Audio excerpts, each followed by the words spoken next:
जी नमस्कार नमस्कार। कैसे हैं प्रधानमंत्री जी? देखिए, मजदूरी कर रहे हैं। नहीं, आप इतना आजकल घूम रहे हैं और बहुत कैंपेनिंग बहुत इंटेंस है इस बार आपकी। वैसे हर चुनाव में करते हैं, कोई ज़्यादा अलग से कर रहे हैं ऐसा तो नहीं है।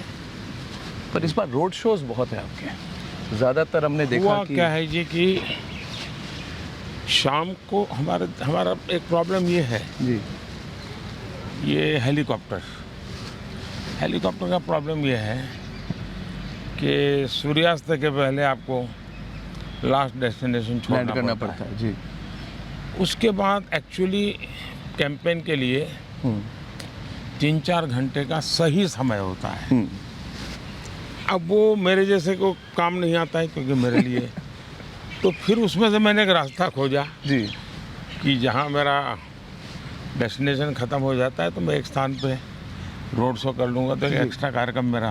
मगर प्रधानमंत्री जी, मैंने जो ऑब्जर्व किया आपको, आप बहुत मास कांटेक्ट 1-to-1 कांटेक्ट करते हैं जब आप जाते हैं। मैंने देखा अहमदाबाद में एक बुजुर्ग महिला ने आके राखी भी लगाई है आपको वहाँ। जी। तो उस तरह का कांटेक्ट जो है वो रैली से ज़्यादा इन रोड शोज में भी होता होगा। वैसे रैली में भी अनुभव आता है, रोड शो में सिक्योरिटी की मर्यादाएं रहती हैं, जी तो मैं ज़्यादा उनको एड्रेस नहीं कर पाता हूँ, लेकिन मैं देख लेता हूँ कि हाँ यार कोई खड़ा है, कोई चाहता है। जैसे कुछ बच्चे आजकल पेंटिंग बना के लाते हैं, ले आते हैं। हाँ, लेकिन उनके समाधान के लिए मेरा मन करता है कि मैं उनको ले लूँ। अगर एड्रेस है तो मैं चिट्ठी लिखता हूँ बच्चों को। जी हाँ। तो मोदी जी, ये कैंपेन मैं तो आपको बहुत सालों से फॉलो कर रहा हूँ, ये कैंपेन में कुछ अलग आपको लग रहा है पिछले 2014 या 9? और माहौल की बात जो होते हैं, इंटरव्यू से पहले पूछना चाहूँगा, ओवरऑल माहौल कैसा लग रहा है आपको इस बार? देखिए, 2014 के चुनाव में जब मैं गया जी तो देश मुझे जानता नहीं था। मैंने थोड़ा बहुत मीडिया से जानता था और मैं गुजरात में काम करता हूँ, उतना ही पता था उनको। जी उनको ये मालूम तो था नहीं भाई एक्चुअली क्या है, तो लोगों की क्यूरियोसिटी बहुत थी। जी तो 2014 में मैं देखता था, मैं जो चीज़ कहता था उसको वो बहुत ही एक प्रकार से नापने की कोशिश करते, ऐसा मुझे उनकी आंखों से दिखता था अच्छा कि ये क्या, ये हो सकता है क्या, ये संभव है क्या, क्योंकि उन्होंने ऐसा कभी देखा नहीं था। जी जी जी जी तो उनके लिए सब नयापन था।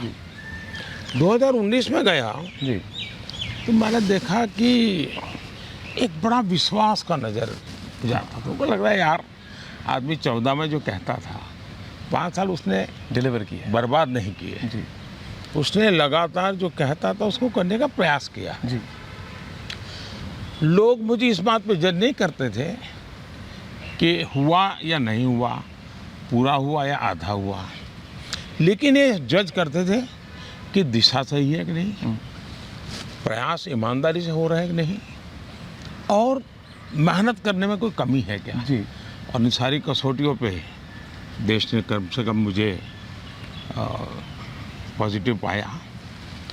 19 में जब मैं गया तो ये अनुभव था। जी 24 में मैं देख रहा हूँ जी कि मेरी सफलता ही मेरे लिए चुनौती बनती जा रही है। सफलता इसलिए चुनौती बनती जा रही है कि उनको लगता है यार ये 14 में कहता था, देखिए 19 में यहाँ तक गया, 19 में कहता था यहाँ तक गया। अब उनको अपेक्षाएं रोज़मर्रा की ज़िंदगी की बहुत कम है। अब सामान्य हिंदुस्तानी मानता है कि हमारा देश पीछे नहीं होना चाहिए, हमारा देश अब आधुनिक होना चाहिए, हमारे देश में वैज्ञानिकता होनी चाहिए। ये सामान्य मानवीय की सोच है जी, और वो एडप्ट करता है। खास करके डिजिटल इंडिया ने जी उसको अनुभव करवाया जी जी जी कि ये सब संभव है, हम भी ये कर सकते हैं। जी सामान्य मानवीय को, वरना टेक्नोलॉजी, घर में घड़ी भी टाइम सेट करना है तो पहले सोचता था जी। कि घड़ी का टाइम सेट, तो बच्चे को बुलाता है, अरे देखो यार वो घड़ी लेट चल रही है, सेल बदलना है। तो आज ऐसा नहीं है एक, और इसलिए मैं समझता हूँ कि ये समय आकांक्षाओं का समय है जी बहुत बड़ी आकांक्षाओं का समय है, और ये आकांक्षाओं का समय है तो मेरा उत्साह भी और बढ़ गया है। मैं एक व्यक्तिगत सवाल पूछूं जी। इंटरव्यू शुरू करने से पहले?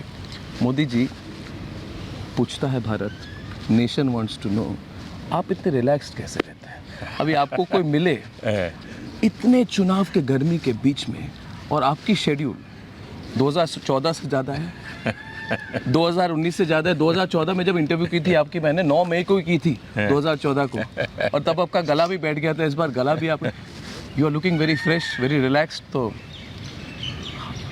अगर टीवी पर लोग मुझे न देखते हैं और आज जिस रूप में आप मुझे देखते हैं, तो मानते ही नहीं कि मैं मेहनत कर रहा हूँ।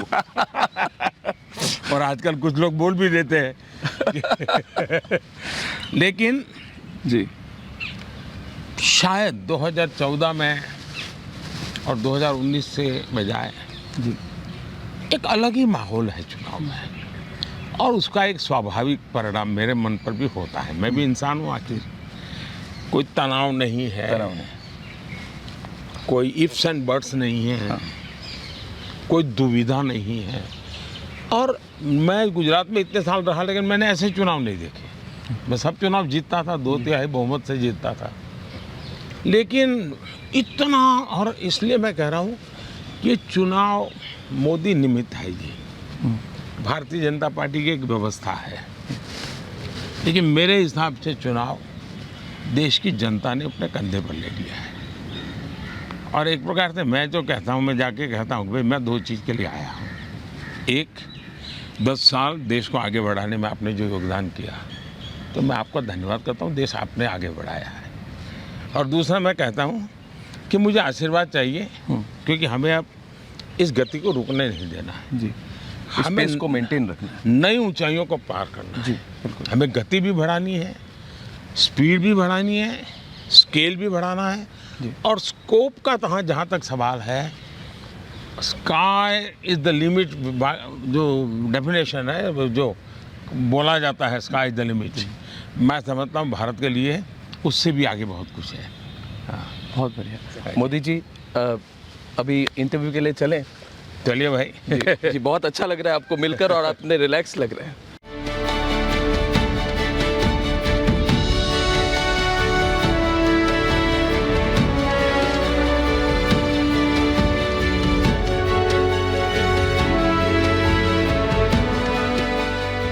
प्रधानमंत्री ji, Republic network, Republic TV, Republic Bharat, Republic Kannada और रिपब्लिक बांग्ला के सारे दर्शकों की ओर से बहुत बहुत धन्यवाद। आज ये मौका मिला है हमें 3rd और 4th फेज़ कैंपेनिंग के बीच में आपसे बात करने के लिए, तो कोशिश करेंगे जितना कवर करें। बट पहले तो बहुत बहुत धन्यवाद, आपकी इतनी बिजी शेड्यूल में आपने हमें समय दिया है आज। आपके सभी दर्शकों को भी और आपकी टीम को भी मेरा बहुत बहुत नमस्कार।